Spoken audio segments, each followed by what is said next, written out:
നമസ്കാരം. ഒരൊറ്റ രാത്രി ഇരുട്ടി വെളുത്തപ്പോൾ ഒരു കുടുംബം പൂർണ്ണമായും ഇല്ലാതായിരിക്കുന്നു. ആദ്യ ദിവസം കൺമുന്നിൽ ചോരൽ കുളിച്ചു കിടക്കുന്ന അമ്മയെ നഷ്ടപ്പെട്ടു. രണ്ടാം നാൾ ദാരുണമായി ജീവനൊടുക്കിയ അച്ഛനെയും. കെട്ടിപ്പിടിച്ചു കരഞ്ഞു തളർന്ന ആ 4 മക്കൾ ഇപ്പോൾ ഒരേ സ്വരത്തിൽ ചോദിക്കുന്നത് ഒന്ന് മാത്രം: ഞങ്ങൾക്കിനി ഈ ഭൂമിയിൽ ആരുണ്ട്? കേവലം ഒരു കുടുംബ വഴക്കിന്റെ ഒടുക്കമല്ല ഇത്, മറിച്ച് കൃത്യമായ പ്ലാനിങ്ങോടെ സ്വന്തം മക്കളുടെ കൺമുന്നിൽ വെച്ച് ഭാര്യയുടെ കഴുത്തറുത്ത ശേഷം തമിഴ്നാട്ടിലേക്ക് ട്രെയിൻ കയറിയ ഒരു ഭർത്താവിന്റെ ഒടുക്കത്തെ യാത്രയുടെ കഥയാണ്. 36 വയസ്സുകാരിയ ഹസീന ബീവിയെ ഭർത്താവ് സുരേഷ് കൊലപ്പെടുത്തിയത് ഈ ബുധനാഴ്ച പുലർച്ചെയോടെയാണ്. അതിനുശേഷം സുരേഷ് എങ്ങോട്ടാണ് പോയത്? പോകും വഴി മകൾക്ക് വന്ന ആ അവസാന ഫോൺ കോൾ എന്തായിരുന്നു?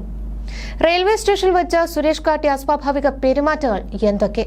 കേരള മനസ്സാക്ഷിയെ ഒന്നടങ്കം പിടിച്ചുലച്ച നാലാഞ്ചിറ കൊലപാതകത്തിന്റെ ഞെട്ടിക്കുന്ന അണിയറ കഥകളും പോലീസിനെ പോലും വട്ടം ചുറ്റിച്ച പ്രതി സുരേഷിന്റെ അവസാന മണിക്കൂറുകളുമാണ് നമ്മൾ നോക്കുന്നത്. തിരുവനന്തപുരം നാലാഞ്ചിറയിൽ ഉദിയന്നൂർ ക്ഷേത്രത്തിന് സമീപമുള്ള ഒരു വാടക വീട്. അവിടെയായിരുന്നു ഹസീന ബീവിയും ഭർത്താവ് സുരേഷും 4 മക്കളും ഹസീനയുടെ പ്രായമായ ഉമ്മയും താമസിച്ചിരുന്നത്. ബുധനാഴ്ച പുലർച്ചെയാണ് ആ വീട്ടിൽ ആരും കേൾക്കാൻ ആഗ്രഹിക്കാത്ത ആ നിലവിളി ഉയർന്നത്. കുടുംബ വഴക്കിനെ തുടർന്ന് മക്കളുടെ കൺമുന്നിൽ വെച്ച് ഹസീനയെ സുരേഷ് അടുക്കള കത്തി ഉപയോഗിച്ച് കഴുത്തറുത്ത് കൊലപ്പെടുത്തി. ചോരയിൽ കുളിച്ചു കിടക്കുന്ന അമ്മയെ കണ്ട് മക്കൾ നിലവിളിച്ചപ്പോഴേക്കും സുരേഷ് അവിടെ നിന്നും രക്ഷപ്പെട്ടിരുന്നു.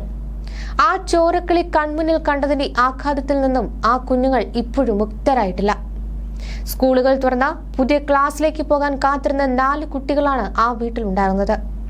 കോട്ടൺ ഹിൽ സ്കൂളിലെ +2 വിദ്യാർത്ഥിനിയായ അമൃത, നാലാഞ്ചിറ സെന്റ് ഗൊരേറ്റീസ് ഹൈസ്കൂളിൽ 10ാം ക്ലാസ്സിൽ പഠിക്കുന്ന ആനന്ദ്, കുശവർക്കൽ ഗവൺമെന്റ് UP സ്കൂളിൽ 6ലും 4ലും പഠിക്കുന്ന റോഷനും അനനയും. കളിച്ചിരികളോടെ നടക്കേണ്ടിയിരുന്ന ഈ കുട്ടികളുടെ തലയ്ക്ക് മുകളിലാണ് ഒരൊറ്റ രാത്രി കൊണ്ട് ഇടിത്തി വീണത്. കൊല്ലപ്പെട്ട ഉമ്മ ഹസീനയുടെ പ്രായമായ മാതാവിനൊപ്പമായിരുന്നു ഈ 4 കുട്ടികളും ഇപ്പോൾ ഉള്ളത്. സംഭവം അറിഞ്ഞ് റോഷനും അനനയും പഠിക്കുന്ന കുശവർക്കൽ സ്കൂളിലെ അധ്യാപികമാർ കഴിഞ്ഞ ദിവസം വീട്ടിലെത്തി കുട്ടികളെ ചേർത്ത് പിടിച്ച് ആശ്വസിപ്പിച്ചപ്പോൾ കണ്ടു നിന്നവരുടെയെല്ലാം കണ്ണു നിറഞ്ഞു. നിലവിൽ ആ വീട്ടിലേക്ക് ബന്ധുക്കൾ വന്നു പോകുന്നുണ്ടെങ്കിലും ഈ 4 കുട്ടികളുടെ സംരക്ഷണ ചുമതല ഇനി ആരേറ്റെടുക്കുമെന്ന കാര്യത്തിൽ ഇപ്പോഴും ആർക്കും ഒരു വ്യക്തതയില്ല. ഭാര്യയെ വെട്ടിമലർത്തിയ ശേഷം സുരേഷ് നേരെ കാറിലാണ് വീട്ടിൽ നിന്നും രക്ഷപ്പെട്ടത്. വീട്ടിൽ നിന്നിറങ്ങിയ സുരേഷ് തിരുവനന്തപുരം കിള്ളിപ്പാലത്തുള്ള ഒരു കടയിലെത്തി തന്റെ കൈവശമുണ്ടായിരുന്ന ഒരു മൊബൈൽ ഫോൺ കൈമാറിയിരുന്നു. ഇതിനുശേഷമാണ് ഇയാൾ തമിഴ്നാട്ടിലേക്ക് കടക്കാൻ പ്ലാൻ ചെയ്യുന്നത്. ഈ യാത്രക്കിടയിലാണ് സുരേഷ് തന്റെ ജീവിതത്തിലെയും ഈ കേസിലെ ഏറ്റവും ദാരുണമായ ആ ഫോൺ കോൾ ചെയ്യുന്നത്.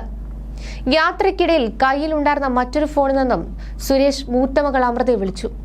ആ സമയം മണ്ഡലത്തിലെ പോലീസ് കൊലപാതകം നടന്ന നാലാഞ്ചിറയിലെ ആ വാടക വീട്ടിലുണ്ടായിരുന്നു. പോലീസുകാരുടെയും കരഞ്ഞു തളർന്ന ബന്ധുക്കളുടെ മുന്നിൽ വെച്ചാണ് അമൃതയുടെ ഫോൺ ശബ്ദിക്കുന്നത്. അപ്പുറത്ത് അച്ഛൻ സുരേഷായിരുന്നു.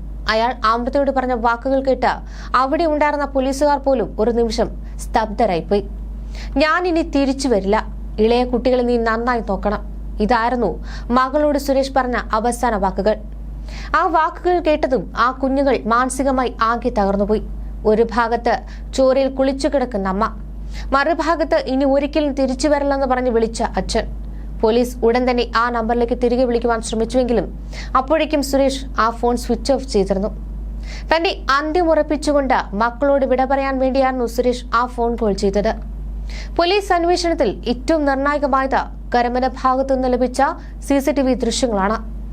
സുരേഷ് തന്റെ കാറുമായി പ്രാവച്ചമ്പലം വരെ വരുന്ന ദൃശ്യങ്ങൾ പോലീസിന് ലഭിച്ചിരുന്നു. ഇതിന്റെ അടിസ്ഥാനത്തിൽ നടത്തിയ പരിശോധനയിലാണ് കഴിഞ്ഞ ദിവസം ബാലരാമപുരം റെയിൽവേ സ്റ്റേഷന് സമീപത്ത് നിന്നും ഉപേക്ഷിക്കപ്പെട്ട നിലയിൽ സുരേഷിന്റെ കാർ മണ്ണന്തല പോലീസ് കണ്ടെത്തിയത്. കാറ് കൃത്യമായി ലോക്ക് ചെയ്ത നിലയിലായിരുന്നു. ബുധനാഴ്ച രാവിലെ മുതൽ കാർ റെയിൽവേ സ്റ്റേഷൻ പരിസരത്ത് കിടക്കുന്നത് കണ്ടതായി നാട്ടുകാരും രാവിലെ നടക്കാൻ ഇറങ്ങിയവരും പോലീസിനോട് സ്ഥിരീകരിച്ചിട്ടുണ്ട്. അതിശയിപ്പിക്കുന്ന മറ്റൊരു കാര്യം, ബുധനാഴ്ച രാവിലെ സുരേഷിനെ ബാലരാമപുരം റെയിൽവേ സ്റ്റേഷൻ പരിസരത്ത് പലരും കണ്ടിരുന്നു എന്നതാണ്. അവിടെ റെയിൽവേ ട്രാക്കിന് സമീപം രാവിലെ നടക്കാനിറങ്ങിയ മറ്റൊരാളുടെ തൊപ്പി സുരേഷ് തന്ത്രപൂർവ്വം കൈക്കലാക്കി. ആ തൊപ്പിയും ധരിച്ച് റെയിൽവേ സ്റ്റേഷൻ പരിസരത്ത് സുരേഷ് വ്യായാമം ചെയ്യുന്നത് കണ്ടവരുണ്ട്. പോലീസിനെ കണ്ണുവെട്ടിക്കാനും ഭാവവ്യത്യാസം വരുത്തുവാനും വേണ്ടിയാകാം ഇയാൾ ആ തൊപ്പി ധരിച്ചത്. ചെറുപ്പകാലത്ത് സുരേഷും കുടുംബവും ഈ ബാലരാമപുരത്തിന് സമീപത്തായിരുന്നു താമസിച്ചത്. ഇപ്പോഴും ഇയാളുടെ പല ബന്ധുക്കളും ഈ പരിസരത്തുണ്ട്. അതുകൊണ്ട് തന്നെ തനിക്ക് നന്നായി അറിയാവുന്ന ഈ റെയിൽവേ സ്റ്റേഷൻ പരിസരത്ത് കാർ ഉപേക്ഷിച്ച ശേഷം ഇവിടെ നിന്നും കടന്നുപോയ ഏതോ ട്രെയിനിൽ കയറിയാണ് സുരേഷ് തമിഴ്നാട്ടിലേക്ക് കടന്നതെന്നാണ് പോലീസ് നിഗമനം. കാറിന്റെ താക്കോൽ കണ്ടെത്തിയ ശേഷം ഫോറൻസിക് പരിശോധനകൾ പൂർത്തിയാക്കി കാർ മണ്ണത്തല സ്റ്റേഷനിലേക്ക് മാറ്റും. കേരള പോലീസ് പ്രതിയുടെ ചിത്രങ്ങളും വിവരങ്ങളും ഒക്കെ തന്നെ തമിഴ്നാട് പോലീസിനും കൈമാറി അന്വേഷണം തമിഴ്നാട്ടിലേക്ക് കൂടി വ്യാപിപ്പിക്കുന്നതിനിടയിലാണ് തമിഴ്നാട്ടിലെ ചിദംബരത്ത് നിന്നും ആ ഞെട്ടിക്കുന്ന വാർത്ത വന്നത്. ചിദംബരത്ത് റെയിൽവേ ട്രാക്കിൽ ഒരു പുരുഷന്റെ മൃതദേഹം ട്രെയിൻ തട്ടി കഴുത്തറ്റ നിലയിൽ കണ്ടെത്തിയിരിക്കുന്നു. മുഖം പോലും തിരിച്ചറിയാൻ പറ്റാത്ത വിധം ദാരുണമായിരുന്നു ആ കാഴ്ച. മൃതദേഹത്തിൽ നിന്നും ലഭിച്ച മൊബൈൽ ഫോൺ കേന്ദ്രീകരിച്ച തമിഴ്നാട് പോലീസ് നടത്തിയ അന്വേഷണമാണ് കേസിൽ വഴിത്തിരിവായത്. ആ ഫോണിലെ സിം കാർഡിന്റെ വിലാസം തിരുവനന്തപുരം വട്ടിയൂർക്കാവിലുള്ള സുരേഷിന്റെ കുടുംബ വീട്ടിലേതാണെന്ന് പോലീസ് കണ്ടെത്തി. തുടർന്ന് നടത്തിയ വിശദമായ പരിശോധനയിലാണ് മരിച്ചത് നാലാഞ്ചിറയിൽ ഭാര്യയെ കൊലപ്പെടുത്തിയ സുരേഷ് തന്നെയാണെന്ന് പോലീസ് സ്ഥിരീകരിച്ചതും. അമ്മയുടെ വേർപാടിന്റെ ഞെട്ടലിൽ കരഞ്ഞു തളർന്ന ആ കുഞ്ഞുങ്ങളോട് അവരെ തനിച്ചാക്കി അച്ഛൻ സുരേഷും ഈ ലോകത്തോട് വിട പറഞ്ഞുവെന്ന വാർത്ത എങ്ങനെ അറിയിക്കുമെന്നറിയാതെ കണ്ണീരൊഴുക്കുകയായിരുന്നു ബന്ധുക്കൾ. അച്ഛന്റെ മൃതദേഹം കണ്ടെത്തിയ വിവരം രാത്രി വൈകിയും ഈ കുട്ടികളെ ബന്ധുക്കൾ അറിയിച്ചിരുന്നില്ല. AC മെക്കാനിക്കായ സുരേഷിന്റെ തുച്ഛമായ വരുമാനം മാത്രമായിരുന്നു ആ കുടുംബത്തിന്റെ ഒരേയൊരു ജീവനോപാധി. വീട്ടുവാടക കൊടുക്കുവാനും കുട്ടികളുടെ പഠന ചെലവുകൾക്കും എല്ലാം ആ അച്ഛന്റെ കൈകളായിരുന്നു ആശ്രയം. എന്നാൽ ഇന്ന് ആ വരുമാന മാർഗം പൂർണ്ണമായും ഇല്ലാതായിരിക്കുന്നു.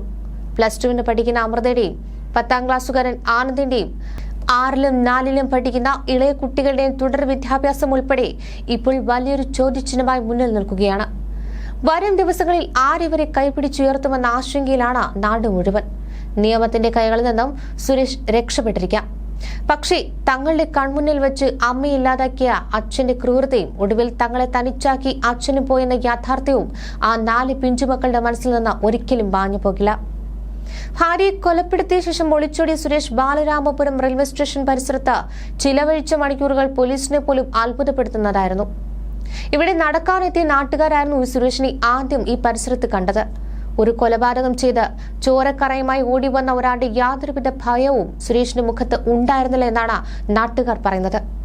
അവിടെ വെച്ചാണ് റെയിൽവേ സ്റ്റേഷൻ പരിസരത്ത് പതിവായി വ്യായാമം ചെയ്യുവാനെത്തുന്ന മറ്റൊരാളുടെ തൊപ്പി തന്ത്രപൂർവ്വം കൈക്കലാക്കിയത്. ആ തൊപ്പിയും ധരിച്ച് യാതൊരു ഭാവ വ്യത്യാസവുമില്ലാതെ സുരേഷ് അവിടെ വ്യായാമം ചെയ്തു. പോലീസിനെ കണ്ണുവെട്ടിക്കാൻ വേണ്ടി ഒരു വേഷം മാറൽ മാത്രമായിരുന്നില്ല അത്. താൻ പിടിക്കപ്പെടില്ലെന്നോ അല്ലെങ്കിൽ തന്റെ അവസാന യാത്രയ്ക്ക് മുൻപുള്ള ചില തയ്യാറെടുപ്പുകളോ ഒക്കെ സുരേഷിന്റെ മനസ്സിൽ ഉണ്ടായിരുന്നിരിക്കാമെന്നാണ് പോലീസ് കരുതുന്നത്. മാത്രമല്ല, ഇയാൾ കാർ കൃത്യമായി ലോക്ക് ചെയ്തിരുന്നു. കാറിനുള്ളിൽ കൊലപാതകത്തിന് ഉപയോഗിച്ച ആയുധങ്ങളോ മറ്റോ ഉണ്ടോ എന്ന് കണ്ടെത്തുവാൻ ഫോറൻസിക് സംഘം വിരലടയാളങ്ങളും മറ്റ് തെളിവുകളും ശേഖരിക്കുകയാണ്. ഈ കാറിന്റെ താക്കോൽ കണ്ടെത്താനുള്ള ശ്രമത്തിലാണ് പോലീസ്. താക്കോൽ ലഭിച്ചാൽ ഉടൻ കൂടുതൽ ശാസ്ത്രീയ പരിശോധനകൾക്കായി കാർ മണ്ണന്തല പോലീസ് സ്റ്റേഷനിലേക്ക് മാറ്റും.